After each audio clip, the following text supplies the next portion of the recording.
उम्मीद पूरे देश को थी कि हम वर्ल्ड कप जीतेंगे, लेकिन अफसोस हम वर्ल्ड कप हार गए। दिल टूटे। हर खेल में ये पार्ट एंड पार्सल होता है, लेकिन इसका कसूर पूरे खिलाड़ियों को देना ये उचित नहीं होगा। दोस्तों, जहां तक मैं समझता हूं, जो असली खेल था वो इस वर्ल्ड कप के पीछे का खेल था, और ये सारा खेल गुजरात लॉबी का था। वो गुजरात लॉबी जिसने 2019 के बाद पूरे क्रिकेट पर कब्जा किया, आईपीएल पर कब्जा किया, लीग पर कब्जा किया, बीसीसीआई पर कब्जा किया, और यहां तक कि वर्ल्ड कप पर कब्जा किया। गुजरात लॉबी की जो प्रोजेक्शन थी वर्ल्ड कप फाइनल अगर हम जीत जाते इसके बाद, बड़ी शानदार थी।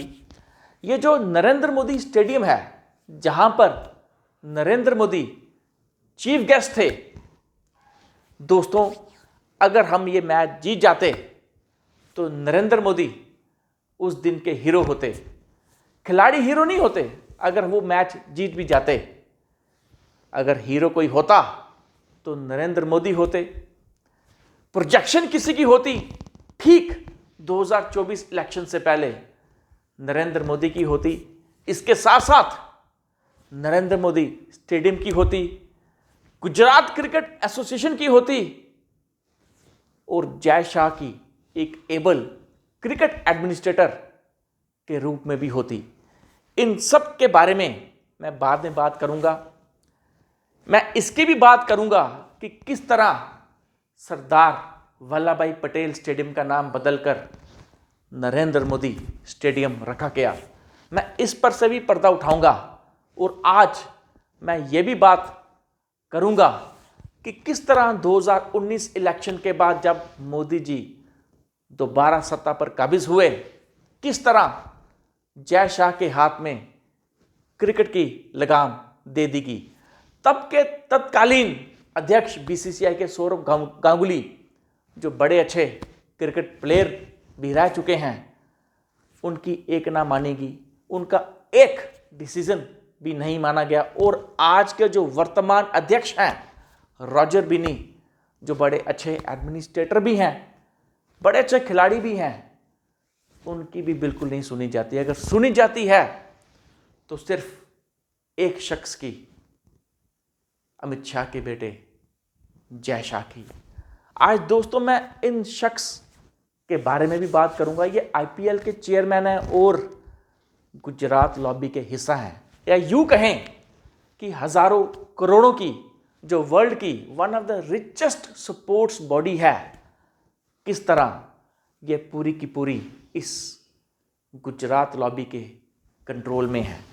दोस्तों, आज मैं कपिल देव जी के बारे में भी बात करूंगा कि हमारी टीम वर्ल्ड कप फाइनल में पहुंच जाए, और वर्ल्ड कप हिंदुस्तान में हो, गुजरात में हो, और क्रिकेट के महानायक 1983 वर्ल्ड कप के कपिल देव जी को न्योता ना मिले।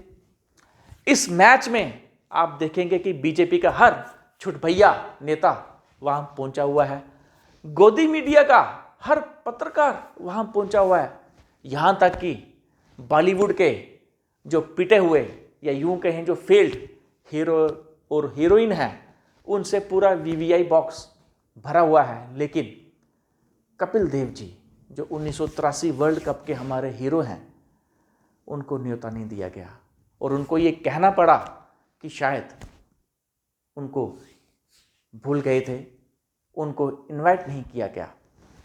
दोस्तों, सबसे पहले मैं जय शाह की बात करूंगा। जय शाह क्रिकेट में आने से पहले उनका बिजनेस था, और किस तरह उनका बिजनेस विवादों के घेरे में आया, किस तरह खबरें छपी इंपोर्ट एक्सपोर्ट को लेकर, मैं इन सब पर बात नहीं करूंगा। लेकिन ये लोग बोलते हैं, मैं नहीं कहता, कि जैसे ही 2019 में मोदी जी दोबारा सत्ता पर काबिज हुए, ये लोग बोलते हैं कि अमित शाह प्रपोजल लेकर मोदी जी के पास गए और बोले कि मैं जय शाह को बिजनेस से हटाकर मैं इसको क्रिकेट में लाना चाहता हूं। और इन सब के पीछे जो प्रपोजल था वो इस शख्स का था, अनुराग ठाकुर का, ये लोग बोलते हैं। और अनुराग ठाकुर को किस तरह उसके बाद स्पोर्ट्स मिनिस्टर बना दिया गया। वो अनुराग ठाकुर जो पूर्व हिमाचल प्रदेश के सीएम प्रेम कुमार धूमल उनके सुपुत्र हैं, इससे पहले वो हिमाचल प्रदेश क्रिकेट एसोसिएशन में काम करते थे। राजीव शुक्ला के साथ मिलकर वो वहाँ राजनीति करते थे और धीरे धीरे जैसे वो बीसीसीआई वहाँ काबिज हुए, इसका मेरे पास कोई शख्स नहीं है, कोई सबूत नहीं है कि उन्होंने अमित शाह को प्रपोजल दिया कि आप जय शाह को आगे कर दीजिए, पीछे से सारी सपोर्ट मैं करूँगा। क्योंकि वो बीसीसीआई के अध्यक्ष रह चुके हैं, उनके हाथ में बीसीसीआई के वोट्स हैं और उन्होंने बोला आप सहमति दीजिए। और जैसे ही अमित शाह ने सहमति दी, मोदी के 2019 इलेक्शन के जीतने के बाद 2-4 महीने के अंदर अक्टूबर में जय शाह को बीसीसीआई का सेक्रेटरी बना दिया गया। और इसके पीछे जो लॉबी काम कर रही थी वो अनुराग ठाकुर की थी। और अनुराग ठाकुर ने अमित शाह के बेटे जय शाह को वोट दिलवाकर उनको बीसीसीआई का अध्यक्ष बना दिया गया।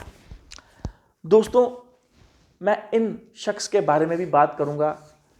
अरुण धूमल जी ये अनुराग ठाकुर के भाई हैं और जैसे ही अनुराग ठाकुर खेल मंत्री बने, उन्होंने अपनी जगह बीसीसीआई में अरुण कुमार धूमल जी को, या यूं कहूं अरुण धूमल ठाकुर जी को वहां फिट कर दिया। आज वो आईपीएल के चेयरमैन हैं। अमित शाह के बेटे जो सेक्रेटरी हैं वो देश के number 2 powerful person Amit Shah के बेटे हैं। जो आईपीएल के चेयरमैन हैं वो स्पोर्ट्स मिनिस्टर के भाई हैं। और दोस्तों, जितने भी क्रिकेट के साथ एसोसिएटेड इवेंट्स हैं, चाहे वो आईपीएल है, चाहे लीग है, या चाहे इंटरनेशनल क्रिकेट है, एशियन क्रिकेट है, इन सब पे कंट्रोल इस गुजरात लॉबी का कंट्रोल है। दोस्तों, मैं इस बहस पे नहीं जाऊंगा कि जब भी नरेंद्र मोदी कोई मैच जीतते हैं, इंडिया वो मैच हार जाता है। ये ट्विटर पे इसका ट्रेंड चल रहा है, और ख़ासकर जब से Hindustan world cup final match हारा है, फेसबुक पर ट्रेंड है, सोशल मीडिया पे ट्रेंड चल रहा है। मैं इस सब पर बात नहीं करूँगा, लेकिन हाँ, एक बात मैं ज़रूर करूँगा कि किस तरह जय शाह ने अमित शाह के साथ मिलकर, और ये लोग बोलते हैं, और पीछे जिसकी सपोर्ट अनुराग ठाकुर जो पूर्व अध्यक्ष बीसीसीआई के हैं, उनकी सपोर्ट, उन्होंने एक प्लान रचा कि हम वर्ल्ड कप का फाइनल अहमदाबाद में करवाएंगे, नरेंद्र मोदी स्टेडियम में करवाएंगे, नरेंद्र मोदी जी को चीफ गेस्ट बुलाएंगे, क्योंकि ये वर्ल्ड का बहुत बड़ा इवेंट था, वर्ल्ड का फाइनल था, पूरे वर्ल्ड की नज़रें इस इवेंट पर थी, पूरे वर्ल्ड की मीडिया इसको कवर कर रही थी। और अगर हिंदुस्तान जीत जाता, किस तरह ठीक अहम 2024 इलेक्शन से पहले नरेंद्र मोदी को प्रोजेक्ट किया जाता पूरे वर्ल्ड में, ये इस गुजरात लॉबी का बहुत बड़ा प्लान था। लेकिन अफसोस हिंदुस्तान मैच हार गया और इनके प्लान पर पानी फिर गया। दोस्तों, मैं कपिल देव जी की भी बात करूंगा कि कपिल देव जैसे सुपर हीरो को इन्होंने मैच से दूर रखा। लेकिन इससे पहले मैं एक बात आपके साथ करूंगा, एक कमेटी को लेकर मैं बात करूंगा कि पीछे आपने भी सुना, खबरें आई कि किस तरह क्रिकेट में बैटिंग होती है, सट्टेबाजी का खेल क्रिकेट में एक चरम सीमा पर पहुंच चुका है। और इन सब न्यूज़ के मद्देनज़र सुप्रीम कोर्ट में एक कमेटी बनी, जस्टिस RM लोधा कमेटी, और 2015 में इस जस्टिस RM लोधा ने एक रिपोर्ट सौंपी इस कमेटी ने कि इस क्रिकेट से फौरन नेताओं को दूर कर दिया जाए, क्योंकि क्रिकेट में जो भी सट्टेबाजी है, जो भी बैटिंग है, और क्रिकेट में जो सौदेबाजी चल रही है, इसको एक व्यापार बनाकर रख दिया है। इन सब के पीछे नेताओं का हाथ है। दोस्तों, इस कमेटी की रिपोर्ट आप गूगल पे जाकर सर्च कर सकते हैं, वहां पर आपको इस कमेटी के बारे में पूरी न्यूज़ मिल जाएगी। दोस्तों, जिस तरह आपने देखा इस कमेटी की रिपोर्ट भी बाहर आई, लेकिन उसके बावजूद भी क्रिकेट की जो लगाम है वो उन लोगों के हाथ में है जिनके हाथ में इस देश की सत्ता की लगाम है। क्रिकेट में बहुत करप्शन है। सिलेक्शन प्रोसेस में कुछ खिलाड़ी सिलेक्ट होते हैं, कुछ खिलाड़ी सिलेक्ट नहीं हो पाते, और बहुत सारा टैलेंट हमारे हिंदुस्तान का जो कस्बों में है, जो देहाती इलाकों में है, वो आगे नहीं आता, वो पीछे का पीछे रह जाता है। दोस्तों, क्रिकेट में सिलेक्ट होने के लिए या तो बहुत बड़े सोर्सेस होने चाहिए, या आप बहुत बड़ी स्टेट से आए हों, या बहुत बड़ी टीम का हिस्सा हों, फिर जाके आपके चांस बन सकते हैं कि आप इंडियन क्रिकेट टीम में आपकी सिलेक्शन हो। अन्यथा सिलेक्शन होना बहुत मुश्किल है, यहां तक कि मैं यूं कहूं कि नामुमकिन है। और दोस्तों, कपिल देव जी को इसलिए नहीं बुलाया गया क्योंकि क्रिकेट का राजनीतिकरण हो चुका है, और जो ये नेक्सस बना हुआ है करप्शन का, बैटिंग का, सट्टेबाजी का, नेताओं का क्रिकेट के साथ, इन सब का टूटना बहुत ज़रूरी है, मैं समझता हूं। और जब ये नेक्सस, जब ये एक लिंक टूटेगा, तो हम देखेंगे कि राहुल द्रविड़ जी को, कपिल देव जी को सम्मान भी मिलेगा, और वीवीआई बॉक्स में इनके लिए जगह भी होगी। अगर आपको ये वीडियो अच्छी लगी तो कमेंट बॉक्स में जाकर अपनी राय ज़रूर रखें। आपका बहुत बहुत शुक्रिया।